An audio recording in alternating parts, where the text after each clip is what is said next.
नाज़रीन, हमें ज्वाइन किया है हमारे दो इंतहाई अहम तजिया नगार दोस्त जनाब मुनीब फारूक साहब, एंकर भी हैं, और मोहसिन बेग साहब, किसी तारुफ के मोहताज नहीं। बहुत शुक्रिया हमारे इन दोस्तों का।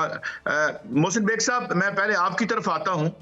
एक रिटायर्ड जज के कमीशन की अब बात हो रही है कि ये बनाया जाएगा, ये जो खत लिखा गया है जिसने एक हलचल मचा के रख दी है, आप क्या समझते हैं कि इस तरीके हम किसी मंतकी अंजाम पर पहुंच पाएंगे और इसकी फॉल आउट क्या हो सकती है? जनाब मोहसिन बेग साहब। बहुत शुक्रिया काजी साहब। बेसिकली ये लेटर जो 6 जजों ने इस्लामाबाद हाई कोर्ट के लिखा है सुप्रीम जुडिशियल काउंसिल को, देखिए इसका एक बहुत पेचीदा बैकग्राउंड है। मसला ये नहीं है कि कौन इनको इन्फ्लुएंस करता है कि वो अपनी मर्जी के फैसले ना दे पाएं, और इंडिपेंडेंस ऑफ जुडिशरी जो है और जिस तरीके से ये फैसले करते हैं, ये सबको पता है कि हमारे यहाँ जुडिशरी का जो कंडक्ट है और जो मेरे ख्याल में जब से आपकी और मेरी होश हमने संभाला है, वो कंडक्ट किस टाइप का रहा है और आज भी उससे मुख्तलिफ नहीं है। इसीलिए दुनिया ने हमें 138 नंबर पे रखा। हमसे नीचे 2 ही मुल्क हैं, वो पता नहीं कौन से होंगे। तो उसमें सारा कसूर ना तो एग्जेक्टिव्स का है, ना ही मेरे ख्याल में इंटेलिजेंस एजेंसीज का है, क्योंकि जजेस ने बहुत सारे काम उनके कहने पे किए, इसमें कोई शक नहीं है।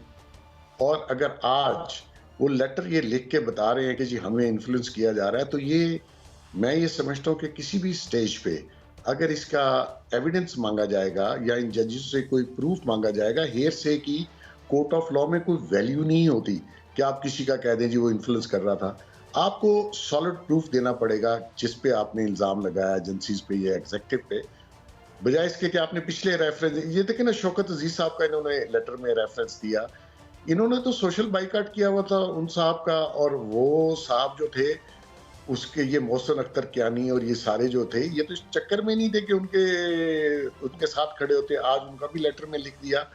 इसमें से एक बात सही है, वो जफर इकबाल एडिशनल सेशन जज इस्लामाबाद थे, जिनके घर में उन्होंने क्रैकरों का जिक्र किया है।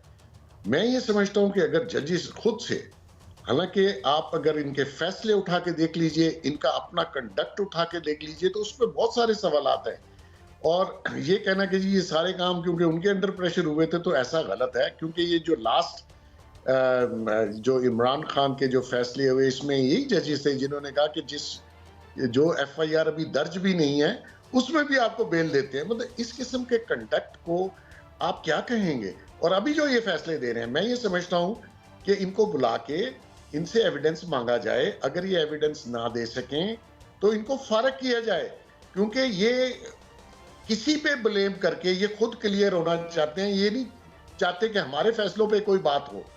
और मैं आपको काजी साहब एक वसूख से बात बता देता हूँ, आपको इल्म होगा, ऐसी कोई बात नहीं, पब्लिक से कुछ छुपी हुई बात नहीं है। ये सारे वो जजेस हैं जो इमरान खान को आउट ऑफ वे जाके फेवर दे रहे थे और तहरीक इंसाफ को दे रहे हो, आज भी दे रहे हैं। तो जब तक ये फैसला नहीं होता, एक तो इनको बुलाया जाए, इनसे पूछा जाए, अगर इनके पास एविडेंस है तो नेचुरली जिन लोगों ने इनको इन्फ्लुएंस किया, जिन लोगों ने इनको प्रेशराइज किया, उनको जो है उनका कोई एहतसाब होना चाहिए, जिस लेवल पे भी हो। हम ये हक में है कि जुडिशरी इंडिपेंडेंस जो है वो बहुत जरूरी है किसी भी मुल्क के लिए, लेकिन जो इनका अगर ये प्रूफ ना दे पाए फिर ये फारग होने चाहिए। और जब तक ये केस चले, इनके पास कोई केस लगना नहीं चाहिए, क्योंकि ये ऑलरेडी डिस्प्यूटेड हो गए ये जजेस। और ये अगर अभी भी कहेंगे जी ये केस कोई सुनेंगे हाई कोर्ट में बैठ के, तो वो भी मैं समझता हूँ कोड ऑफ कंडक्ट के खिलाफ है। बिल्कुल ठीक कहा आपने। यानी आपकी एक राय है, एक नुक्ता नजर है जो बड़ा अहम है। मुनीब फारूक साहब, आप तो एंकर ही नहीं है, एक माहिर कानून भी हैं। 2 बातें की बेग साहब ने बड़ी इंपॉर्टेंट। एक तो इनको एविडेंस देना पड़ेगा इस ये अपने इल्जामात को साबित करने के लिए, और दूसरी बात जो उन्होंने कही कि इन्हें उस वक्त तक कोई केस नहीं सुनना चाहिए जब तक इसका फैसला नहीं होता। मगर साथ ही मैं आपसे ये भी पूछूंगा कि जो फैसले इन्होंने माजी में किए हैं, क्या फिर वो फैसले भी, उन पर भी जो है हम जो है वो डाउट कर सकते हैं, या डाउट किया जा सकता है, या दोबारा से उनकी हेयरिंग का मुतालबा हो सकता है? जनाब मोहतरम मुनीब फारूक साहब। बहुत शुक्रिया काजी साहब। देखिए, अहमियत इस बात की है कि एक तो जो केसेस ऑलरेडी डिसाइड हो चुके हैं वो तो खैर क्लोज एंड पास ट्रांजैक्शन है, وہ تو اگر ان کو کسی نے چیلنج کرنا ہے تو وہ تو اپیل سٹیج پہ ہی ہے. لیکن دو باتیں ہیں یہاں پر. ایک بات یہ کہ اس خط کے اندر جو کہ لکھا گیا ہے، بے شک ان جج صاحبان نے ایک ایکسٹراڈنری قدم اٹھایا ہے، لیکن یہ بات اگر اس کے حقائق سے کوئی ایک سیکنڈ سائڈ پر رکھا جائے، جو پرسیپشن ہے، تو پرسیپشن تو ایسا ہی ہے کہ ہمارے ملک میں اور ہمارے ملک کی جو عدلیہ ہے اس کی تاریخ یہ رہی ہے کہ اس نے خود کو رینٹ آؤٹ کیا ہے پاکستان کی over the period of time, اور اس میں کوئی ڈھکی چھپی بات بھی نہیں ہے. ماضی قریب میں اگر دیکھا جائے تو شوکت عزیز صدیقی صاحب کی ایک زندہ مثال ہمارے سامنے موجود ہے، اور جو 2 خطوط اسلام آباد ہائی کورٹ کے چیف جسٹس کو لکھے گئے، دونوں کے اندر یہ بات کی گئی کہ وہ تو خیر جو سلسلہ ہونا تھا ہو گیا، لیکن اب بھی یہ سب کچھ کیا جا رہا ہے. میں اس بات سے مکمل طور پر اتفاق کرتا ہوں کہ پرسیپشن اپنی جگہ، لیکن کیونکہ اب اسپیسیفک انسیڈنٹس کا ذکر کیا گیا ہے تو ان تمام جج صاحبان کو وہ ایویڈنس پرووائڈ کرنا پڑے گا اس کمیشن آف انکوائری کے سامنے. میرے خیال میں جتنے، یہ ظاہری بات ہے، میں کیونکہ تمام ججز جنہوں نے لکھا ہے یہ اسلام آباد ہائی کورٹ کے ججز ہیں اور پڑھے لکھے لوگ ہیں، خود قانون پڑھ چکے ہیں اور اس پہ اتھارٹی رکھتے ہیں، تو بغیر تحقیق کے یا بغیر ثبوت کے تو یہ وہاں پر پیش ہونے نہیں چاہیے انہیں. اور اگر یہ بات صرف سنی سنائی باتوں کے اوپر ہے تو میں ایگری کرتا ہوں، پھر تو یہ جوڈیشل مس کنڈکٹ کے زمرے میں آتا ہے. لیکن اگر ان تمام الزامات کے شواہد موجود ہیں پھر تو ایک بڑی ڈیمننگ انڈائٹمنٹ ہے ہمارے ملک میں پاکستان کی ایک فیڈرل ہائی کورٹ کی. اب وہ بات اپنی جگہ موجود ہے کہ یہ سلسلہ کہاں سے شروع ہوا، کہاں سے یہ سلسلہ چلتا رہا ہے، اور ماضی میں اس کا کتنا بڑا بیگیج ہے جو کہ ہمارے ملک کی عدلیہ کے اوپر موجود ہے.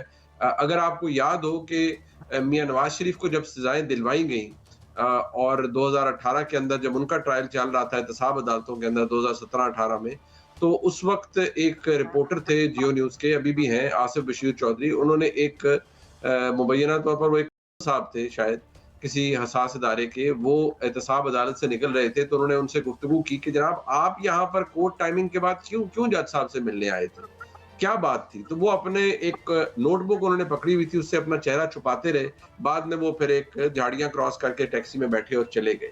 تو سوال یہ پیدا ہوتا ہے کہ کیا ہمارے ملک میں یہ پریکٹس پہلی دفعہ اڈاپٹ کی گئی ہے؟ پہلی دفعہ تو نہیں ہوئی، لیکن شوکت عزیز صدیقی صاحب کے وقت ان ججز میں سے میرے خیال میں شاید ایک جج تھے جو موجود تھے، باقیوں کی تو ایلیویشن ہی بات کی ہوئی ہے.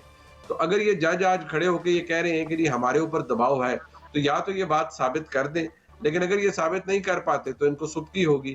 لیکن جو تاثر ہے بصد احترام وہ تو پہلے سے زیادہ مضبوط ہے اور ہو رہا ہے کہ ہمارے ملک میں اس طرح کا سلسلہ جاری ہے، اور نہ صرف جاری ہے بلکہ یہ پریکٹس بڑے کنوینئنٹلی اڈاپٹ بھی کی جاتی ہے.